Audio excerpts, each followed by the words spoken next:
A young boy started screaming about World War II plane crashes and seemed to know Navy details no toddler ever should. A girl in India said she had a husband and son in another life, then met with them and knew everything about their house. A boy in Scotland kept crying to go home to an island he'd never seen. And when he got there, everything he described was real. These are creepy stories from kids who remembered past lives.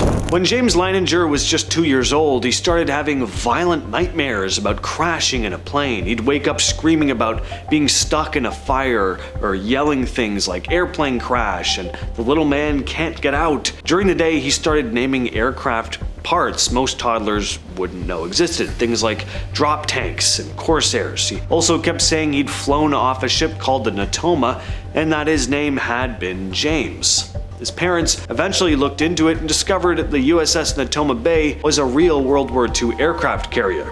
They found a pilot on its roster named James Huston Jr. who died in combat. The plane was shot down and exploded. James the toddler also named another pilot from that crew who was still alive at the time, and when they met, the child recognized him instantly. On top of that, James could recall specific events and details of battles that matched Navy records. His parents had never really talked to him about this stuff at home, and none of it was in any children's books. As he got older, the memories started to fade, but for a while, it seemed like this kid was actually remembering a past life.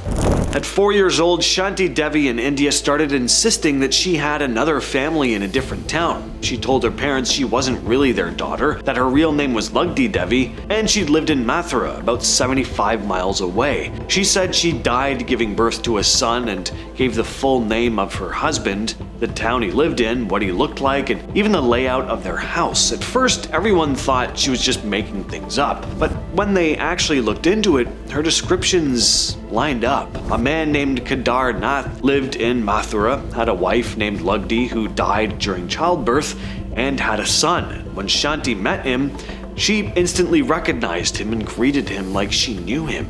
She also correctly pointed out places and people in towns she'd supposedly never seen. Word got around and the case became so well known that a commission was set up by order of Gandhi himself. They interviewed witnesses, retraced her claims, and found that almost everything she said had a real-world match. Cameron Macaulay was a regular kid growing up in Glasgow, until around age 5 when he started talking non-stop about a place called the Isle of Barra. He claimed he used to live there in a white house by the sea with a black and white dog and a family that he really missed. He talked about planes landing on the beach, his old dad named Shane Robertson, and how his old life had ended when he, quote, fell through. His parents had never even mentioned Barra before, but Cameron was convinced. Eventually they took him to the island, and it turned out there really was a white house by the sea, just like he described. But I mean, whatever, right? A white house, it's not like there aren't any other white houses in the world. Well, this one belonged to a Robertson family, again, just like young Cameron had described. Cameron was walking around like he'd been there before, naming things and pointing out details that lined up with what he'd talked about before. There were no obvious signs of how he could have known any of this. And his memories seemed emotional, not just factual. It didn't seem like he was just repeating stuff. It was as if he was genuinely grieving a life he'd left behind.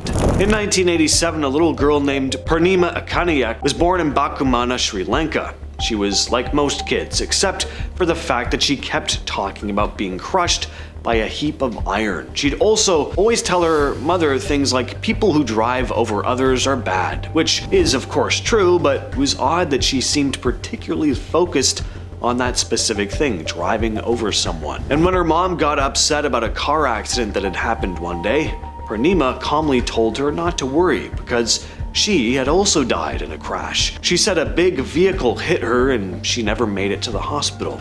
Things got weirder when she started saying she used to make incense and that her name had used to be Jinadasa. She also described 2 types of incense, how she made them, and how she used to walk around with her hands behind her back, supervising workers.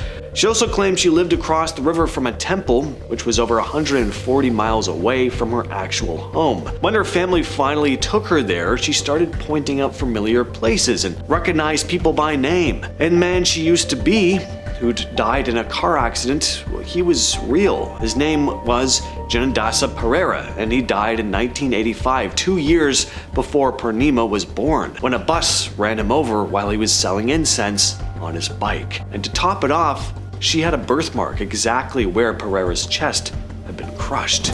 Since childhood, Jenny Cockell would have recurring dreams of being a woman named Mary Sutton, who lived in Ireland, had several children, and died young in the 1930s. As she got older, Jenny became obsessed with finding out if Mary was real. She started piecing together what she remembered, names, locations, and the layout of Mary's old home. Eventually, she tracked down a town in Ireland that matched. She discovered that a woman named Mary Sutton had lived there and had died, leaving behind children. Jenny eventually reached out to them, now elderly, and met with them in person. And to their surprise, she knew all these intimate details about their lives, their personalities as kids, and even specific incidents from their childhood that had never been published or shared. One of the sons in particular became convinced that Jenny really was his mother reincarnated. He said she had the same mannerisms and emotional connection to them that Mary had. Imad Elawar was just under 2 years old when he started telling his parents about a life he had claimed to have lived in another village about 25 miles from where he was growing up in Lebanon. He gave names, described a yellow car he used to own, and spoke about specific relatives, neighbors, and his former job. His family wasn't all that worried at first, but when Imad suddenly ran to a stranger on the street one day and hugged the man as if he recognized him, and it turned out this person was actually from the town Imad had claimed he'd lived in his past life, well, this intrigued his parents. Eventually, they contacted Dr. Ian Stevenson, a psychiatrist who'd been studying cases of past life memories. Stevenson documented that Imad made 47 specific statements about his supposed past life. When Stevenson and the Elawar family visited the town, it turned out that 44 of those 47 statements matched up with the real-life story of a man named Ibrahim Bouncy, who died 5 years before Imad was born. Another important detail is that the child Imad would often talk about how thankful he was for being able to walk. Well, Ibrahim died around the age of 25 after spending a year in a sanatorium. He had tuberculosis and was confined to a bed during the final part of his life. Barbro Karlén was a Swedish writer and poet. When she was just 2 years old, though, she started telling her parents that she was Anne Frank. Her family wasn't religious, and she hadn't been taught anything about the Holocaust yet, but Barbro described details of Anne Frank's life that she shouldn't have known. What the secret annex looked like, how the rooms were arranged, and the names of the people who'd lived there. When her parents finally took her to Amsterdam at age 10, she led them straight to the building without a map or a guide. Once inside, she pointed out changes that had been made to the house since she had lived there. She also seemed terrified of men in uniforms, even if they were just policemen on the street. Barbro went on to become a well-known writer and stood by her memories well into adulthood. She said she remembered parts of her death, the fear of being taken, and a sense of injustice that followed her for years. Semih Tutusmus was born with a misshapen right ear, which his parents chalked up to a birth defect, but when he started talking, he claimed it was from being shot in the head in a past life. He'd said he'd been a man named Salim Fasli, a farmer from another village who'd been killed while working in his fields. He recognized people Salim had known, including his widow, and called her by name. He also gave names of Salim's kids and talked about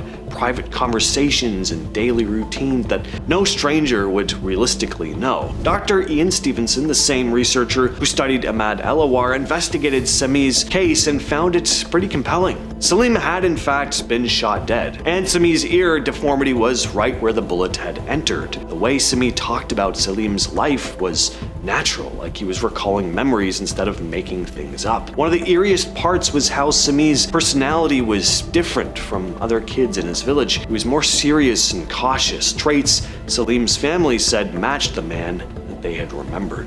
Chanai Choomalaiwong was born in Thailand in 1967.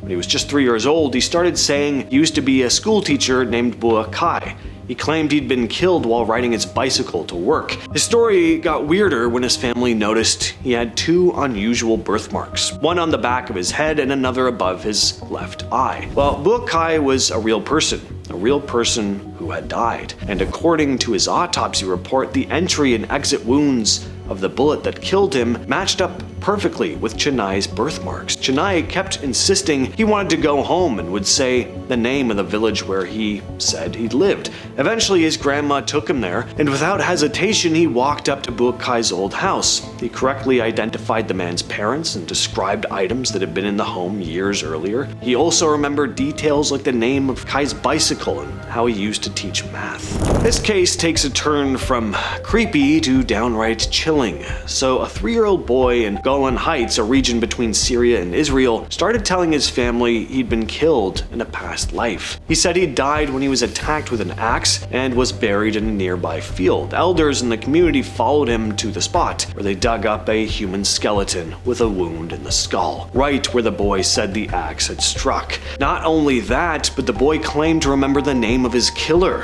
When they confronted the man, he allegedly confessed.